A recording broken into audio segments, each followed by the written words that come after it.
Mga ka-Gen Z moms, nako, ang ganda pala talaga sa personal ng Mostom ba? Naman yung Mostom Fever. Oh, dahil bukod sa worth it na ang bili mo, ay talaga namang yung kwalidad at design choice combination ay pasok na pasok, hindi for sure sa karamihan. Gora na mga ka-Gen Z moms sa talagang hindi ka manghihinayang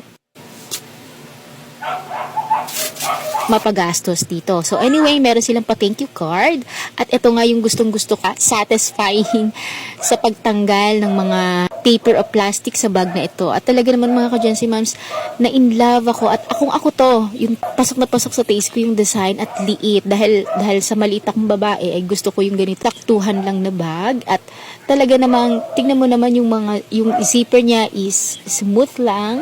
Padagdag pa sa class ng bag na ito ang buckle adjustable strap at paglagay ng mga laman sa loob ay kasya naman ang umbrella but recommended ko yung mas maliit pang umbrella o hanggat maaari mini items para hindi ma-overuse sa bigat. Ginagamit ang bag na ito. Gaano katibay o kamahal ang isang klase ng bag kung hindi natin pag-iingatan ay hindi magtatagal. Walang pag-iingat. So maraming salamat sa nanonood.